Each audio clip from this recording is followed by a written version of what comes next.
رمضان كريم كريم كريم شهر عظيم عظيم عظيم بسم اللہ الرحمن الرحیم۔ تبوک مدینہ سے تقریباً 800 کلومیٹر ہے۔ آپ جب مکہ سے مدینہ جائیں تو مدینہ داخل ہونے سے کچھ پہلے آپ کو بورڈ نظر آئے گا جس پہ تبوک کی طرف سمت کا نشان بھی ہوگا۔ اور آج کے دن میں جب ٹرانسپورٹ اتنی فاسٹ ہے اور اتنے کم وقت میں سفر طے ہوتا ہے تو تقریباً 10 سے 12 گھنٹے تبوک جانے کے اب بھی لگتے ہیں۔ غزوہ تبوک کے موقع پر اللہ کے نبی صلی اللہ علیہ وآلہ وسلم اور آپ کے ساتھی یہ پورا سفر طے کرتے ہیں۔ آپ خود سوچئے کہ اور شدید گرمی کے اندر یہ سفر کتنا مشکل ہو، لیکن یہ وہ موقع تھا کہ جب اللہ کے نبی صلی اللہ علیہ وسلم اپنے ساتھیوں کو اللہ کے راستے میں خرچ کے لیے ابھار رہے، بار بار ساتھیوں کو کہہ رہے ہیں، اپیل کرتے ہیں کہ اللہ کے راستے میں لائیے، خرچ کیجئے۔ صحابہ نے بہت کچھ دیا۔ حضرت عثمان بن عفان رضی اللہ عنہ وہ 100 اونٹ اور ان پر سواروں کے لیے جتنا اسلحہ ساز و سامان چاہیے وہ سارے کے ساتھ وہ وقف کرتے ہیں، اللہ کے راستے میں خرچ کرنے کا اعلان کرتے ہیں۔ اللہ کے نبی صلی اللہ علیہ وسلم حضرت عثمان کو یہ بشارت دیتے ہیں کہ عثمان آج کے بعد آپ جو کچھ بھی کریں گے اس پر گرفت نہیں ہوگی۔ پھر اللہ کے نبی صلی اللہ علیہ وسلم پھر سے کہتے ہیں کہ اللہ کے راستے میں خرچ کیجیے۔ حضرت عثمان پھر سے 100 اونٹ اور اس کے ساتھ جتنا اسلحہ چاہیے وہ سارے کا سارا دیتے ہیں۔ پھر اللہ کے نبی صلی اللہ علیہ وسلم خوشخبری سناتے ہیں، عثمان آج کے بعد آپ جو کچھ کریں گے اس پر گرفت نہیں ہے۔ پھر اپیل ہوتی ہے، پھر حضرت عثمان پھر اعلان کرتے ہیں کہ اللہ کے نبی صلی اللہ علیہ وسلم اور 100 اونٹ حاضر ہیں۔ آپ ذرا سوچئے کہ اللہ کے راستے میں خرچ کرنے کا کتنا جذبہ موجود ہے۔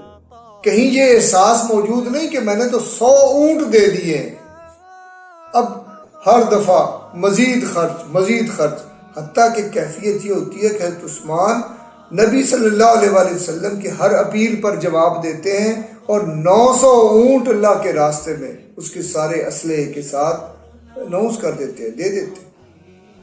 اور پھر اس کے بعد اللہ کے نبی صلی اللہ علیہ وسلم کی بشارتیں سنتے ہیں۔ پھر اللہ کے نبی صلی اللہ علیہ وسلم پھر ترغیب دیتے ہیں کہ اللہ کے راستے میں خرچ کرو۔ پھر حضرت عثمان 100 گھوڑے کا اعلان کرتے، 100 گھوڑا دے دیتے۔ آپ سوچئے نا اس زمانے کے حساب سے یہ کتنی بڑی انویسٹمنٹ ہے۔ اور پھر اللہ کے نبی صلی اللہ علیہ وسلم بشارت بھی دیتے ہیں، پھر ترغیب دلاتے ہیں۔ صحابہ خرچ کرتے ہیں، حضرت عثمان گھر جاتے ہیں اور وہاں سے 1000 دینار اکٹھا کر کے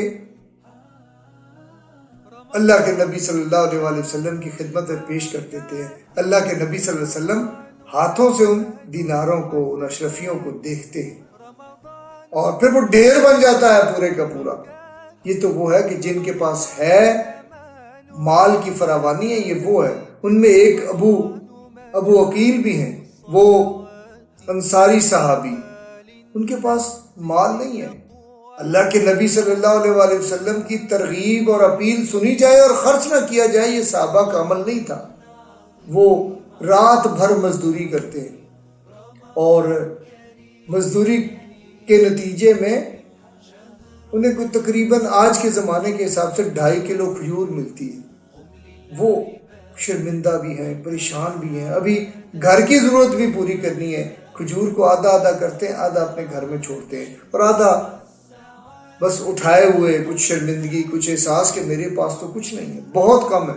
وہ چھپتے چھپاتے شرمندگی کی کیفیت میں، لیکن یہ کھجور بھی اللہ کے راستے میں دینے کے لیے وہ نکلتے ہیں۔ جب وہاں پہنچتے ہیں اور منافقین آگے پیچھے ہیں، وہ جب دیکھتے ہیں کہ یہ دیکھو کیا پوٹلی چھوٹی سی لایا ہے، تو وہ ایک طرح کا آڑ دلاتے ہیں کہ تمہاری یہ کھجوریں یہ کس کام کی۔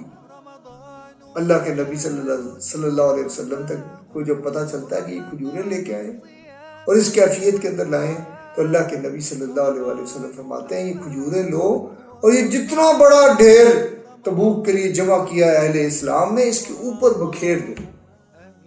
آپ سوچیں ان ابو عقیل رضی اللہ عنہ کی کیا کیفیت ہوگی کہ جب اللہ کے نبی صلی اللہ علیہ وسلم نے اتنی چھوٹی سی چیز بھی اس انداز میں قبول فرمائی کہ پورے ڈھیر پر بکیر دی. وہ جو اپنے پورے گھر کا سامان لائے تھے، وہ جو 900 اونٹ اور 100 گھوڑا اور 1000 اشرفی یا دینار لائے تھے، اور دیگر صحابہ جب ڈھیر پڑا تھا اس کے اوپر کھجوریں بکیری. یہ تھے اللہ کے نبی صلی اللہ علیہ وآلہ وسلم اپنے ساتھیوں کی تھوڑی سی چیز کی اتنی قدر افزائی فرمایا کرتے تھے. یہ تھا اسلام کا مزاج کہ اسلام مقدار سے زیادہ دل کی کیفیت اور محبت اور شوق کو دیکھتا ہے. یہ ہے میرے اور آپ کے لیے اللہ کے نبی صلی اللہ علیہ وآلہ وسلم کی زندگی کا ایک بہت خوبصورت سبق، بہت ہی خوبصورت سبق.